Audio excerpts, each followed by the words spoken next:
Okay, I'm walking down towards the temple, and I want to make one correction. I thought the person had pointed this out had said that this was the shopping mall, and it turns out I think the shopping mall is like a block down. There you can see the Nordstrom, and there's a high-rise building in the background. And they said that it's like $1 million apartments or I guess condominiums that you would purchase, and that was also an investment of the church here. So again, sort of understanding how like tithings are used and where the money is put. This is actually the place that I was backed up to is the convention center. And I'm going to show you this because it's interesting. There's an art installation here with sort of the opposites, various opposites in front of this convention center. And I think it actually really speaks to this idea of, you know, some of the binary maybe. And so I'm just going to walk by and so you guys can see, you know, some of the elements of this this piece, because I think it's interesting to imagine this world where everything is divided into one or the other. And you know, there's some that sort of speak to me. Just because you can do something, does that mean you should do something? We've got break and fix. And again, we know that this predatory philanthropy breaks things on purpose so they can fix things to create their markets. You know, we have express and suppress. So we're sort of dealing with that now in our current moment of freedom of expression or repression over that. You know, stand or run.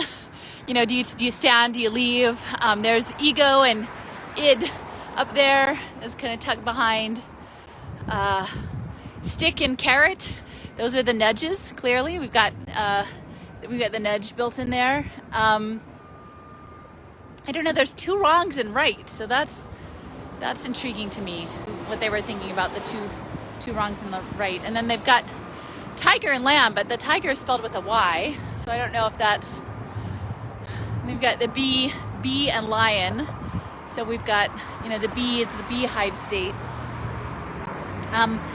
Speak in silence. Is this a moment where people are going to speak up, or are they going to stay silent as they see things that may not be right? Let's see. Some of the other ones. Is loved and lost.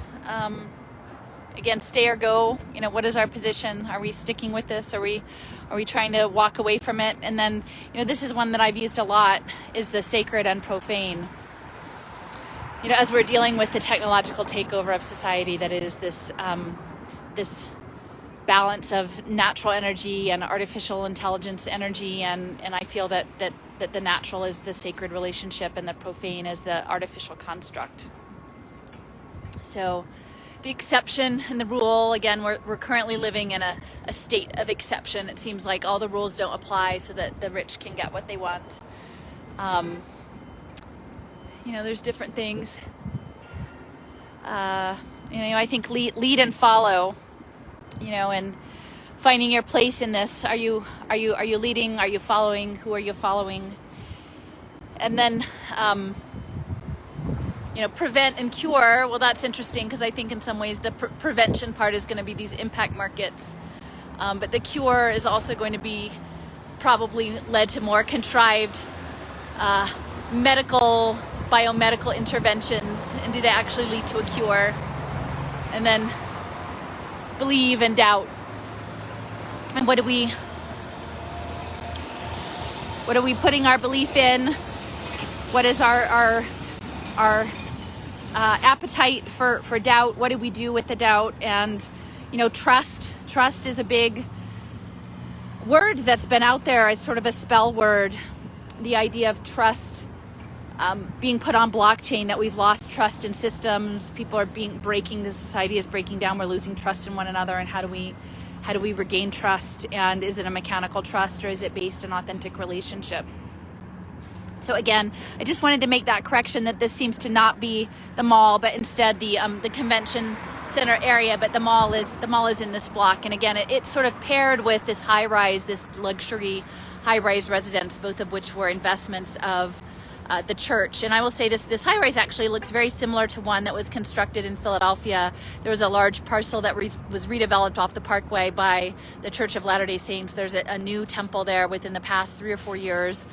And there was a smaller building built, and then another tower, which actually uses very similar stone to the one that we have in Philadelphia. So I'm just going to keep walking on down to the temple next.